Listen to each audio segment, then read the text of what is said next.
to the polls. Pretty impressive. There's another great story about tell me a little bit. John Davis, who is a Democratic candidate also. I didn't realize that. How come they're all Democrats from around here? They're any Republicans? I'm sure that, I don't know what Paul Inger ran on, what ticket. Anybody know? Democratic ticket? Well, that's about all that we're around here, so expect that true. Anyway, I wanted to read you something, what I kind of feel when I come to Burnsville. This is a poem, and I don't usually read a poem, but Laura Bell would like this. She'd like me trying to read a poem. This was written by, and called Long Ago by Eugene Fields. I once knew all the birds that came and nested in our orchard trees, and every flower I had a name. My friends were woodchucks, toads, and bees. I knew what thrived in yonder glen, what plants would soothe a stone-bruised toe. Well, I was very learned then, but that was long, long ago. And the last verse says, I'm skipping some, says, I know it's folly to complain of whatever the fates decree, yet were not wishes all in vain. I'll tell you what my wish would be. I wish to be a boy again, back with the friends I used to know. Well, we come here and we get to see our friends again. And isn't it great to see your friends again? Those you grew up with, I know many of you didn't come from Burnsville. You came on buses, I know, but how many actually grew up in Burnsville? Let's just see the hands. How many grew up in Burnsville? So it's probably, I'd say 20%. 20% grew up in Burnsville. I understand that those that came outside and came on down to Burnsville sometimes felt like they were a little bit isolated for a while. And that quickly changed, I'm sure. But I never realized that, having grown up in the town. Bob and I, Bob said down in our group, we had, of course we lived a 5-minute walk from the high school here, grade school. How many here went from the first grade, Miss Crispin, clear through high school here at Burnsville? How many hands? Let's see it. Well, that's still, that's 15%. That doesn't happen anymore. You realize that? Go through all of the grades in one building. Isn't that fantastic? And think of the teachers we had. We had some wonderful, wonderful teachers. I won't try to name them all, but they were just, they're great memories. That field out there.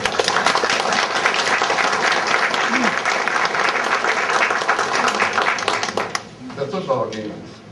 I know that I always like this story. My grandfather taught in the country schools, Arlen McNeamer, and I forget who the county superintendent was at that time. But anyway, he gave a talk to all the teachers. He said, "I don't want you all letting your school out and taking them down to Burnsville for the football game. That just isn't something you should be doing."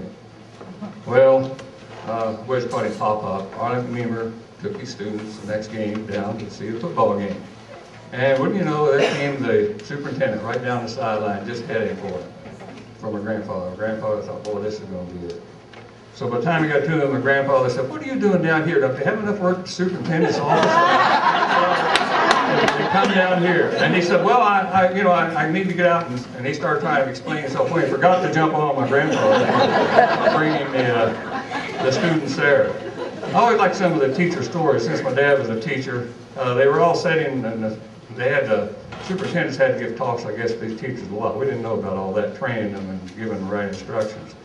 They were sitting on the back row, my grandfather and my dad and several others, and the fellow was talking, and my dad and Bud Peck and someone else, they said, "We're going to slip out.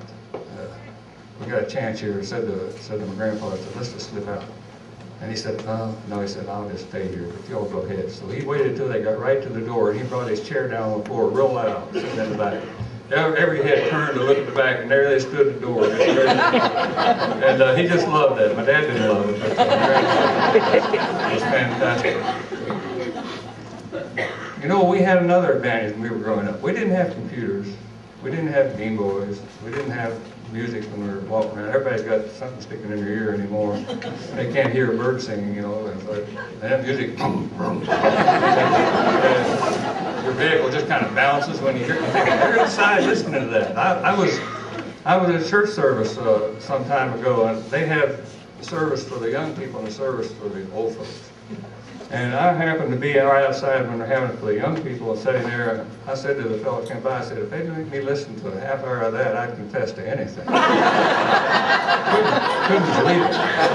But you know, we didn't have the computers, and I love computers. Don't take me wrong. I've worked with computers from the time they first started. Before punch cards, I was messing with computers. In fact, Jean often says, "You love the computer more than me." She said that to me many times. And I say, no, that's not so. But since I got a new computer, it's a closer race. I really love computer more than her. But I love computers. But you know, the kids are growing up today, and you don't, in our neighborhood, we're in a wonderful neighborhood there in State College. Wonderful neighborhood. But you don't see kids out playing ball games. Never. You don't see kids out playing hide and go seek. Never.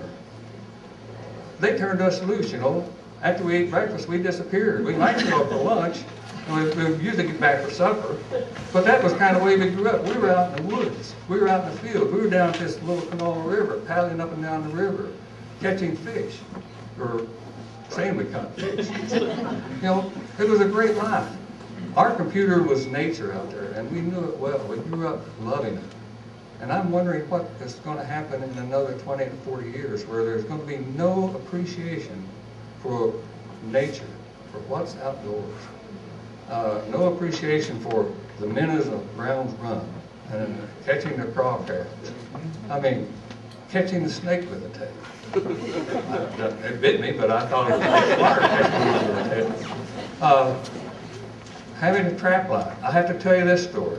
I finally confessed a terrible sin the last time we had a reunion.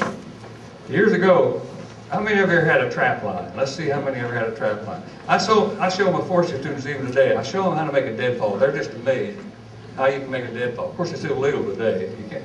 They're illegal to have a deadfall. But anyway, I had a trap line. There's a lady in here that ran a trap around with me one time. Remember that? We ran this trap. I had some steel traps. I never liked those things. I didn't like the animals caught in those. But the deadfalls were a different thing. You know, big heavy rock, and you had that figure 4 thing under it, and you had the bait back at the end. Well, you know, if you really did well, you might catch a possum after 2 weeks' work, and you could skin it out, stretch it overboard. That took 5 hours. And then if you could sell it when the fellow come by, you get a quarter for it. You know, it was really a money-making deal. But I was running my trap line, and I came to this deadfall, and there was red fur sticking out all around the edge. I thought, man alive, I've caught a fox. Now, you don't catch a fox in the deadfall.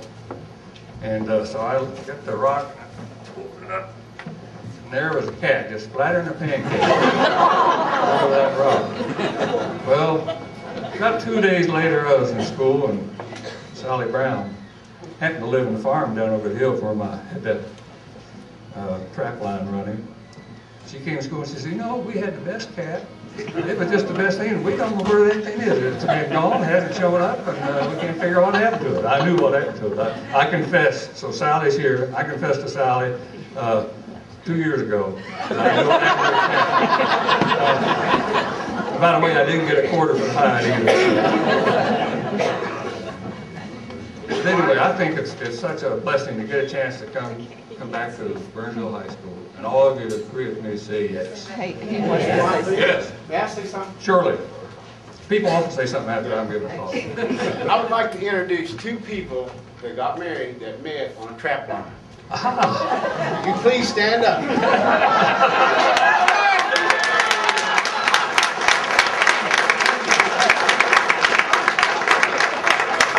That's fantastic. All right, now it's time to get a little survey. How many of you know how to make a deadfall?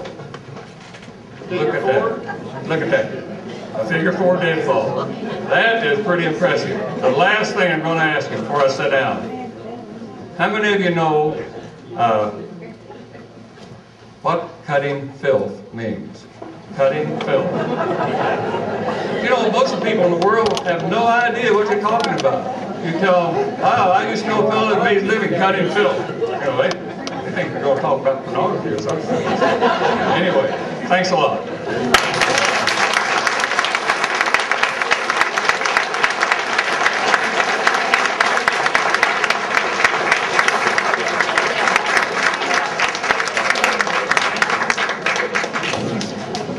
Not bad as usual.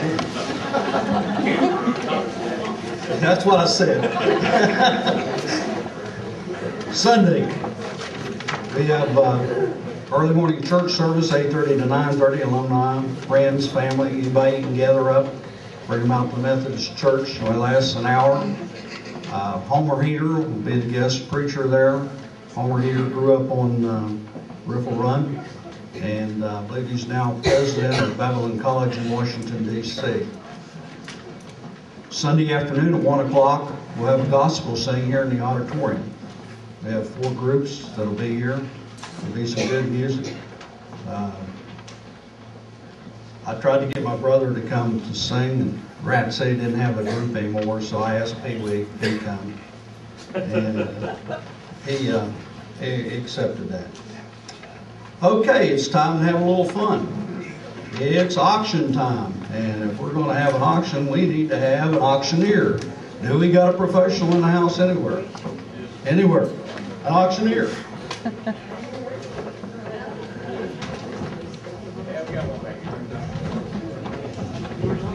Has anybody seen? Is that Dick Groff? Who's changed to Graff?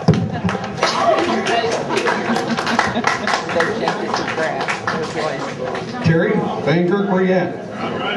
Okay, right here in this big case. Big case. I have no idea. This is new. Start with the white stuff first. You got 4 shirts there. Over here, they're new, but they've been washed. Taking all alumni association. All right, folks, before we sell the first item, this is one thing that I have made a practice of doing that I started back some time ago. Terry, he'll verify that. Terry helps me at our auctions quite a bit. Once in a while. And yeah, whenever I can get him to work.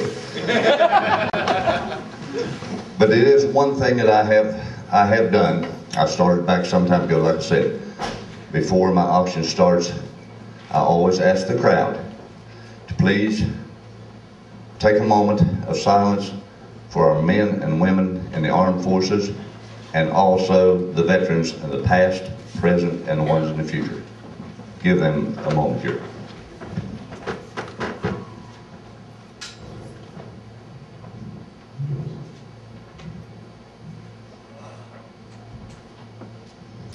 You know, folks, we wouldn't be here today to enjoy each other's friendship and seeing people that we haven't seen for a long time if it wasn't for those people. Remember them always. Okay, what are we going to sell first, Terry? 4 t-shirts. Folks, if you want to bid on any of this, just hold your hand up. I'll take your bid whether you have your hand up or not, you know. I'll sell it to somebody, collect from somebody else, as long as we get the money for it. All alumni on them. Are you going to sell one or all four? Sell one. Sell one, take 1, 2, 3, or 4? Yeah. All right, somebody start me out on, you're bidding on 1, and you can take 2 for double the money, 3 times the money, or 4. Got, I was asked what size. Okay. 2X, double X large. All of them. Double X large? XL, yep. All right, that's something you can grow into. All right, somebody start me out on whatever they get for it.